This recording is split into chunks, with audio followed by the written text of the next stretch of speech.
Subscribe பண்ணுங்க. அப்படியே பக்கத்துல இருக்க பெல் ஐகானையும் பிரஸ் பண்ணுங்க.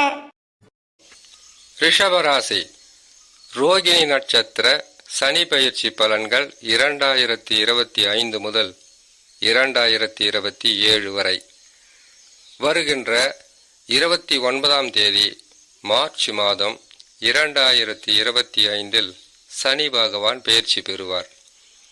சனி பகவான் பெயர்ச்சி பெற்று அமரக்கூடியது 11ஆம் ராசியில் அமருவது, அதாவது உபஜயஸ்தானம்.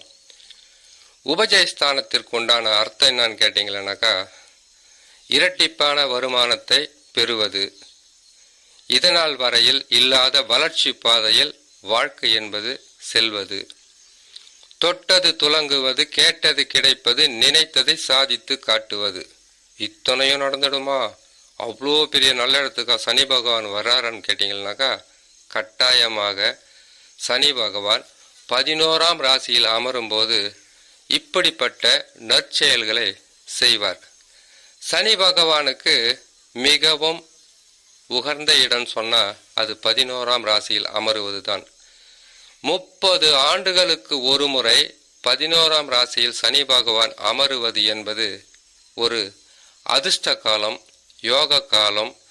இந்த காலகட்டத்தை வீணாக்காமல் வாழ்க்கையில் முன்னேற்றத்துக்காகவும் வருங்காலத்தில் உங்களுடைய வாழ்க்கைக்காக சேமிப்பதும், நல்ல தொழில் தொடங்குவதும், நல்ல வியாபாரத்தை உருவாக்குவதும், அல்லது உங்களுடைய எதிர்காலத்திற்காக பல திட்டங்களை தீட்டி அதில் நீங்கள் வெற்றி பெறுவதற்குண்டான வழியாக நினைத்து கடுமையாக உழைக்கணும். ஏன்னு கேட்டீங்கன்னாக்கா, ரோகிணி நட்சத்திரம் சந்திரனின் ஆதிக்கம் நிறைந்த நட்சத்திரம். ரோகிணி நட்சத்திரத்தில் பிறந்த நீங்கள் எப்பொழுதுமே உண்மையும் மென்மையும் அன்பும் அறனும் பாசமும் நிறைந்த மனிதர்கள். இந்த உலகத்துக்கு இதெல்லாம் தேவையில்லை. உங்கள்கிட்ட என்ன திறமை இருக்கு, உங்கள்கிட்ட எவ்வளவு பணம் இருக்கு, உங்கள்கிட்ட கேட்டீங்கன்னாக்கா எனக்கு ஏதாச்சும் உதவி செய்வீங்களா அப்படி என்று ஒவ்வொரு நாளும் எதிர்பார்த்து காத்து கொண்டு இருக்கக்கூடிய மனிதர்களுக்கு நடுவில் அன்பு பாசமெல்லாம் எந்த வகையிலும் பயன்படாது. அதற்கு உதாரணமாக குரு பகவான் 12ஆம் ராசியிலிருந்து விரயங்களை கொடுத்தார். ஜென்ம ராசியிலிருந்து உங்களுக்கு வனவாசங்களை கொடுத்து கொண்டு இருக்கின்றார். சனி பகவான் 10ஆம் இடத்தில் இருந்து கொண்டு ஒவ்வொரு நாளுமே செய்யற தொழில, குடும்பத்துல, வாழ்க்கையில உங்களுக்கு பல வகையான பிரச்சனைகளை கொடுத்தார். ஏன்? கடனாளிகளாக இருக்கலாம், நோயாளிகளாக இருக்கலாம், பல வகையில வெற்றி பெற முடியாமல் தவித்து கொண்டிருக்கலாம், கஷ்டப்பட்டு கொண்டு இருக்கலாம், செயல்படுத்த முடியாத தன்மையில் இருக்கலாம். இதுக்கெல்லாம் காரணம் என்ன? கிரகங்கள். குரு பகவான் பாதகமாக இருக்கிறார். சனி பகவானும் 10ஆம் இடத்தில் இருக்கும்போது தொழிலில் உங்களை கசக்கி பிழிஞ்சு எடுப்பாங்க. எத்தனை தொழில் செய்தாலும் வெற்றி என்பது உங்களுடைய எதிர்பார்ப்புக்கு தக்கவாறு இருக்காது.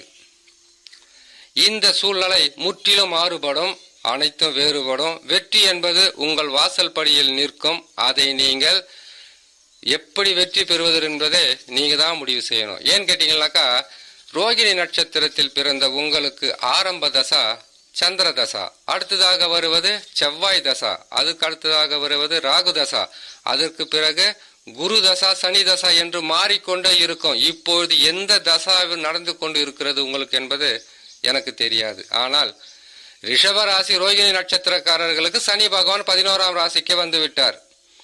இதனால் உங்களுக்கு வளர்ச்சி உண்டு, உங்களுடைய வாழ்க்கையில் முன்னேற்றம் இருக்கும். இதனால் வரையில் தோல்விகளை சந்தித்து வந்த நீங்கள் வெற்றிகளை சந்திப்பதற்குண்டான வழி பிறந்திருக்குன்னு சொல்லலாம். 30 ஆண்டு காலங்கள் நல்லா வாழ்ந்தவங்களும் இல்லை, 30 ஆண்டு காலங்கள் தாழ்ந்தவங்களும் இல்லைன்னு சொல்றது சனி பகவானை மையமாக வைத்துத்தான் அனைத்து ஜோதிடர்களும் முன்னோர்களும் சொல்லக்கூடிய கருத்து. அந்த வகையில் இந்த காலகட்டம் என்பது ரோகிணி நட்சத்திரக்காரர்களுக்கு மிகவும் அதிர்ஷ்டம் வாய்ந்த காலமாகவும் அதிர்ஷ்டங்கள் நிறைந்த காலகட்டமாகவும் நிச்சயமாக இருக்கும். இதில் உங்களுடைய சொந்த ஜாதகத்தில் நடக்கக்கூடிய தசாவாகப்பட்டது கொஞ்சம் ஒத்துழைத்தால் போதும், நீங்கள் இதுநாள் வரையில் பட்டு வந்த கஷ்ட நஷ்டங்களுக்கெல்லாம் அதிகப்படியான லாபங்களை சந்தித்து வாழ்க்கையில் வெற்றி பெறுவதற்குண்டான வழியாக இருக்கும். ரோகிணி நட்சத்திரக்காரர்கள் எப்பொழுதுமே அடுத்தவங்களை நம்பியெல்லாம் வாழக்கூடாது. ரோகிணி நட்சத்திரம்னு கிடையாது, ரிஷப ராசியே அப்படித்தான். ஏன்னு கேட்டீங்கன்னாக்கா, உங்களுடைய அறிவு மற்றவர்கள் திருடப்படுவார்கள். உங்களுடைய திறமைகளை பயன்படுத்தி கொண்டு உங்களை உதாசனப்படுத்துவார்கள். இந்த ரிஷபராசிக்காரர்கள் யாரையும் எதையும் எதிர்பார்த்து நன்மையை செய்கிற பழக்கம் கிடையாது. நல்லவங்களோ கெட்டவங்களோ உதவி செய்யலாமே, பார்த்துக்கலாம் அப்படின்னு நினைக்கக்கூடிய ஒரு நல்ல மனசு.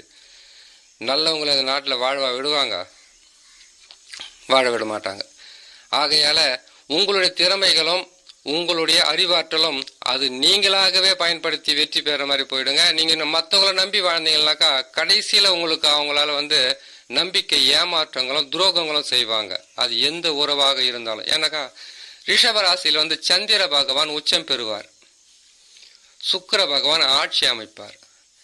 மற்ற பாவ கிரகங்கள் ஆட்சி உச்சம் இல்லாததுனால நீங்கள் எளிதில் ஏமாற்றப்படுவீர்கள். உங்களுடைய சொந்த முயற்சி, சொந்த செயல், நீங்கள் எடுப்பதெல்லாம் மற்றவங்க கிட்ட நீங்க பரிமாற்றம் செய்ய வேண்டாம். அப்படி செய்தால் அவர்களிடத்தில் உங்களுக்கு ஏமாற்றம் மட்டும்தான் கிடைக்கும். இதை பல வருஷமா சொல்லிக்கிட்டு இருக்கேன். அது கேட்குறீங்களா இல்லையான்றது உங்களுக்கு தான் தெரியும். சிறு வயதாக இருந்தால் உங்களுக்கு இதன் மீது நம்பிக்கை இருக்காது. குடும்ப தலைவனாகவோ குடும்ப தலைவியாகவோ அல்லது தொழில் செய்பவர்களாகவோ வியாபாரம் செய்பவர்களாகவோ இருந்தால் இதனுடைய உள்ள அர்த்தம் என்ன என்பது கட்டாயமாக உங்களுக்கு புரியும். இது சனி பகவான் மிகவும் அற்புதமான பலன்களை தருகின்ற ஸ்தானம் இந்த 11ஆம் இடம் என்று சொல்லக்கூடிய உபஜயஸ்தானம். இந்த உபஜயஸ்தானம் வரும்போது நீங்க செய்யற தொழில இரட்டிப்பான நன்மை வரும். இந்த 10ஆம் இடத்தில் சனி பகவான் இருந்தார் இல்லையா, அப்போ குருவும் உங்களுக்கு கெட்ட இடத்துல இருந்தாரு. இந்த நேரத்தில் கணவன் மனைவி ஒற்றுமை இருந்திருக்காது. செய்யற தொழில லாபங்கள் அதிகரிச்சிருக்காது. ஏன், செய்யற தொழிலை விட்டுட்டு கூட வேற தொழில் கூட போயிருக்கலாம். இல்ல செய்யற தொழிலே உங்களுக்கு வருமானம் வந்தாலும் வராகட்டியும் வேற எங்க தான் போறதுன்றத மனம் விருப்பம் இல்லாமல் அந்த தொழிலை செஞ்சுக்கிட்டு இருக்கலாம். ஆனா இப்பொழுது அந்த சூழ்நிலையாக இருக்காது. நீங்கள் எடுக்கின்ற முயற்சிகளில் உங்களுக்கு சாதகமாகவும் லாபகரமாகவும் பல வகையிலும் உங்களுக்கு உதவி செய்கின்ற உதவிக்கரங்களும் இப்பொழுது வரும். நல்ல நேரத்திலனாக எல்லாமே தான் வருவாங்க. ஆனா கெட்ட நேரத்துல கூட இருக்கிறவங்க தானே கடைசி வரைக்கும் கூட இருப்பதற்குண்டான தகுதி பெற்றவர்களாக இருப்பார்கள். அதை நீங்க தான் உணரணும். நீங்க மட்டும் இல்ல, 12 ராசிக்காரங்களும் வரும். ஏன்னு கேட்டீங்கன்னாக்கா, நல்ல நேரத்துல எல்லாமே நல்லவங்க தான்ப்பா. கெட்ட நேரத்திலையும் கஷ்டமான நேரத்திலையும் துன்பம் வரும்போதும் வேதனைகள் வரும்போதும் கூட இருந்து நானும் இருக்கிறேன் என்று சொல்றாங்க பாத்தீங்களா, அதுதான் உண்மையான நட்பு, பாசம், உறவு எல்லாமே. அந்த வகையில் இந்த ரிஷப ராசி ரோகிணி நட்சத்திரக்காரர்களுக்கு சனி பகவான் 11ஆம் இடத்தில் வரும் காலம். குரு பகவான் 2ஆம் ராசிக்கு போய் தனஸ்தானம், குடும்பஸ்தானம், வாக்குஸ்தானத்தை உங்களுக்கு உயர்த்தி விட்டு விடுவார். அப்படி கொடுக்கும்போது இந்த ரோகிணி நட்சத்திரக்காரர்கள் உங்களுடைய வாழ்க்கைக்கு தேவையான அளவுக்கு கடனையும் அடைத்து விட்டு பிரச்சனைகளையும் முடிச்சுட்டு சுதந்திரமாக மனிதனாக வாழ்வதற்குண்டான வழியை தேடுங்க. ஏன்னு கேட்டீங்கன்னாக்கா, ரொம்ப நாள் அதிர்ஷ்டம் நம்ம கூடவே இருக்கிறது இல்லை. கிரகங்கள் நல்ல நிலையில் இருக்கும்போது அதிர்ஷ்டங்கள் தேடி வரும். இப்போ பார்த்தீங்கன்னா 11ஆம் இடத்திலிருந்து சனி பகவான் மாற்றம் பெறுவதற்கு 2.5 ஆண்டு காலம் இருக்குதுனாக்கா, அடுத்து வரப்போது 7 சனி தான் வருவார். ஆகையால 7.5 சனி, அதாவது 2.5 ஆண்டு காலம் மட்டும் நன்மையை செய்துவிட்டு 7.5 சனியாக சிறிது சிறிதாக துன்பங்களை கொடுப்பது தான் சனி பகவானுடைய வேலையா. சனி பகவான் மறைவு ஸ்தானத்தில் தான் நற்பலன்களை தருவார். 3, 6, 11. அடுத்தது 12ஆம் இடம் சனி பகவான் 7.5 சனியா மாறிடுவார். ஆகையால் இந்த 2.5 ஆண்டு காலத்தில் வரக்கூடிய வருமானம் என்பது வரும். ஆனால் உங்கள் சொந்த ஜாதகத்தில் தசா நல்ல வலிமையாக இருந்து விட்டால் பல மடங்கு நற்பலன்களை கொடுத்து விடுவார். அப்போ தசா நல்லா இல்லைனாக்கா, எந்த நன்மை இல்லைனாக்கா அப்போ கூட கொடுப்பார். ஏன்னு கேட்டீங்கன்னா 11ஆம் இடம் என்பது உங்களுடைய வாழ்க்கையில் இதனால் வரையில் கனவாக இருந்ததை நினைவாக மாற்றுவார். கஷ்டங்கள் இல்லாமல், நஷ்டங்கள் இல்லாமல், துன்பங்கள் இல்லாமல் 2.5 ஆண்டு காலங்கள் சிறப்பான பலன்களை தருவார். தசா நல்ல நிலையில் இருந்து விட்டால் பல மடங்கு முன்னேற்றங்கள் என்பது கட்டாயமாக ரோகிணி நட்சத்திரக்காரர்களுக்கு கிடைக்கும். திருமணம் செய்யலாம், இடம் வாங்கலாம், வீடு கட்டலாம், நல்ல வேலையில் சேரலாம், உத்தியோக உயர்வு கிடைக்கும், பதவி உயர்வு கிடைக்கும், தொட்டது தொடங்கும். உங்களுடைய வாழ்க்கையில் எதிர்பாராத அதிர்ஷ்ட காலமாகவே இருக்கக்கூடியது தான் இந்த சனி பயிற்சி என்பது. இந்த காலகட்டத்தை வீணாக்காமல் உங்களுடைய வருங்காலத்திற்காக சேமித்து வைப்பதும் உங்களை பாதுகாப்பு செய்வதும் உங்களுடைய கடமையாகவே இருக்கும் என்று சொல்லி இன்னொரு நல்ல பதிவில் உங்களை நான் சந்திக்கிறேன். நன்றி, வணக்கம். மேலும் தகவலுக்கு எங்க சேனலை மறக்காம சப்ஸ்கிரைப் பண்ணுங்க. நன்றி.